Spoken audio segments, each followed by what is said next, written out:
J.D. Vance is the single strangest Republican candidate for vice president in history, including Spiro Agnew, who ultimately pleaded guilty to tax evasion for all the bribes that he took and had to resign from the vice presidency.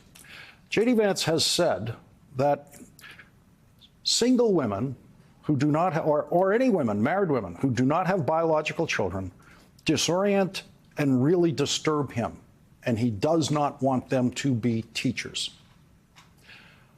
All of my elementary school teachers were women who did not have children. They were all in the Catholic order of the Sisters of St. Joseph. They taught me to read and write. J.D. Vance has been a Catholic for about 5 years, so he may never have met a nun. He certainly was never taught by a nun. But he is willing to condemn them because he is so profoundly weird, as Tim Walz would put it.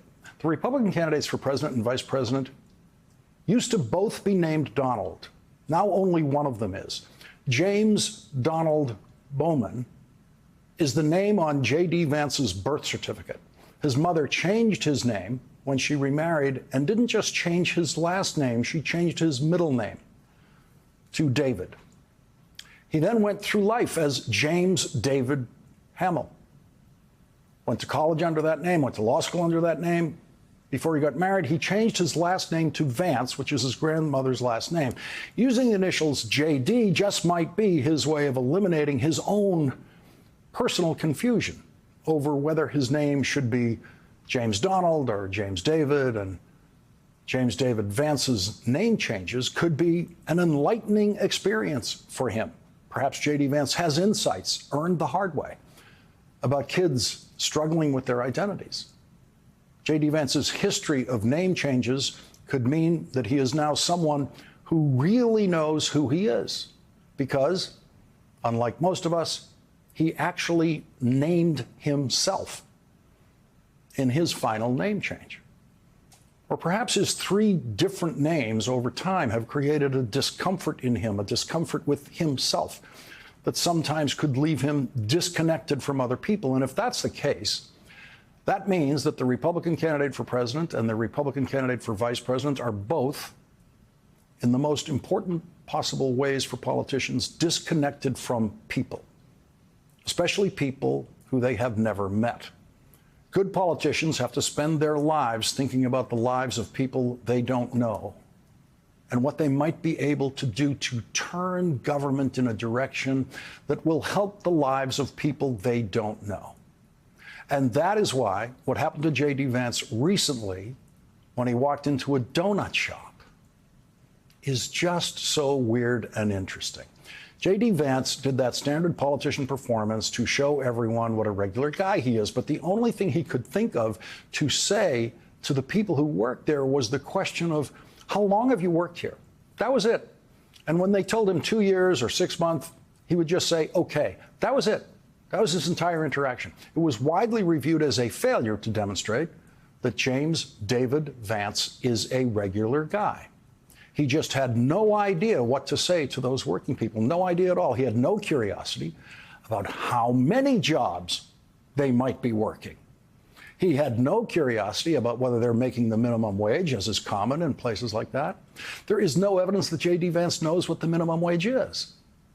And it could not have been more clear that no one in that donut shop cared who J.D. Vance is or had any curiosity about him. It just wasn't a human exchange. Donald Trump, who you know cares nothing about anyone working in a donut shop anywhere on the planet, would have done slightly better than J.D. Vance in that donut shop, because he would have kept his stupid bluster flowing at least and filled up the dead air with some nonsense language. Tim Walz is right. They're weird. Weird in the sense that they are not in any way like other people. Donald Trump and James David Vance are not anything like the voters they are appealing to. Keep that in mind now when we show you what Tim Walz and Kamala Harris did and said today. And know that neither of the men on the Republican ticket could possibly appeal to people and identify with people the way Tim Walz and Kamala Harris can wherever they go. We begin with Vice Presidential candidate Tim Walz in Boston this morning, speaking to the convention of the International Association of Firefighters. I'm going to say this because I know we're bipartisan. Some of the gray hairs in here, I know what you're thinking, and I remember it too because it's my family. When Republicans used to talk about freedom, they meant it. They meant it. Not anymore. These guys over there, they want government to have the freedom to invade every corner of your life, from our union halls to our kids' schools, even our doctor's office. Vice President and I, we got a little bit different vision of this. We believe that you, not politicians, should be made free to make your own health care choices. We believe that workers deserve to collectively bargain for fair wages, safe working conditions, good health care, and secure retirement. No interference from government.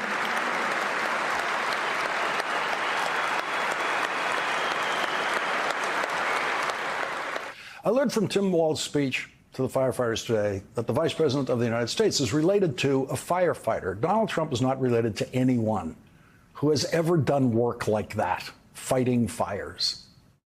I'm honored to be on a ticket with someone else who has long supported your essential work. As a native Californian, Vice President Harris knows explosive, dangerous, and unpredictable nature of wildfires in that state. She's been to the memorials, knows the depth of sacrifice that you and your families go through. In fact, it's a matter of family for her. The Vice President's brother-in-law, Andy Emhoff, spent his career as a firefighter in Santa Cruz, California, and retired as an IAFF member in good standing. And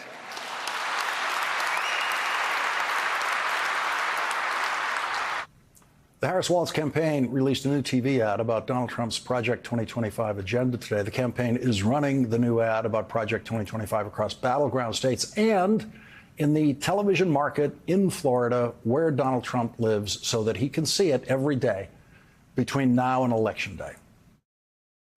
Donald Trump's back, and he's out for control. I would have every right to go after them. Complete control. I will wield that power very aggressively. And he has a plan to get it. Detailed plans for exactly what our movement will do. It's called Project 2025, a 922-page blueprint to make Donald Trump the most powerful president ever. Overhauling the Department of Justice, giving Trump the unchecked power to seek vengeance, eliminating the Department of Education, and defunding K-12 schools, requiring the government to monitor women's pregnancies, and severe cuts to Medicare and Social Security. Donald Trump may try to deny it, but those are Donald Trump's plans. Well, revenge does take time, I will say that. And sometimes revenge can be justified. He'll take control. We'll pay the price. I'm Kamala Harris, and I approve this message. After his speech to the firefighters in Boston today, Tim Walz met Vice President Harris in Georgia to begin a bus tour of that state, where a recent Fox poll shows Kamala Harris running ahead of Donald Trump now, 50-48. Vice President Harris and Governor Walz were greeted by students of Savannah State University, Georgia's oldest historically black college and university. Kamala Harris and Tim Walz then visited Liberty County High School in Hinesville, Georgia, where they listened to the school's marching band's rehearsal.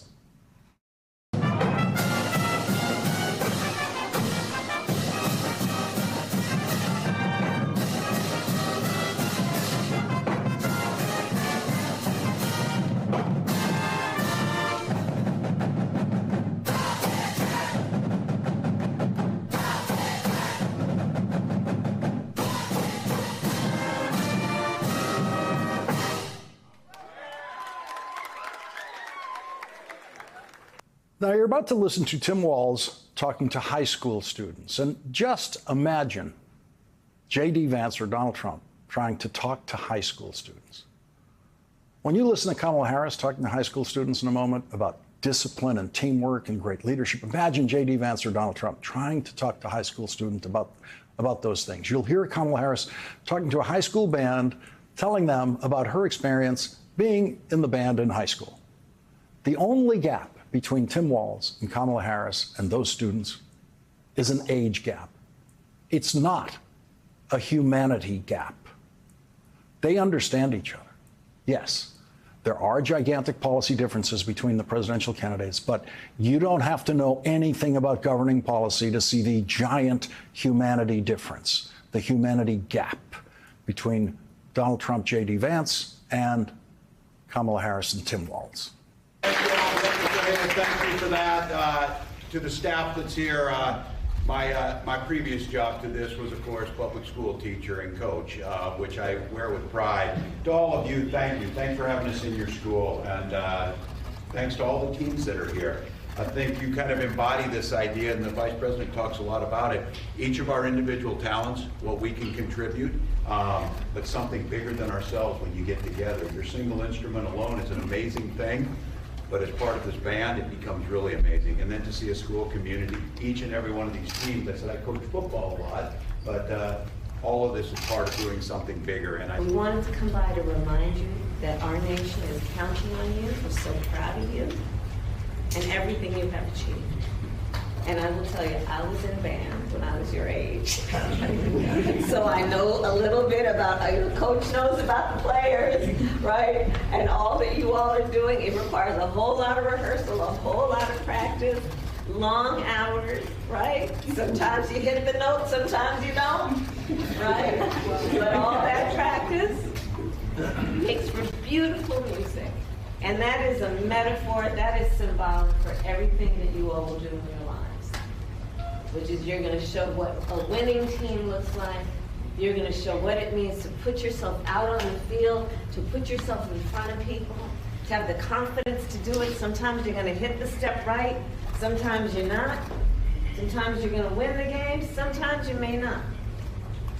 But you know, you never let any circumstance knock you down or slow you down. You just keep going at it. That's who you are. And that's why we are so confident in everything that you are doing and will continue to do for our country. So just keep being you and all of the excellence that you're bringing to everything you do, okay?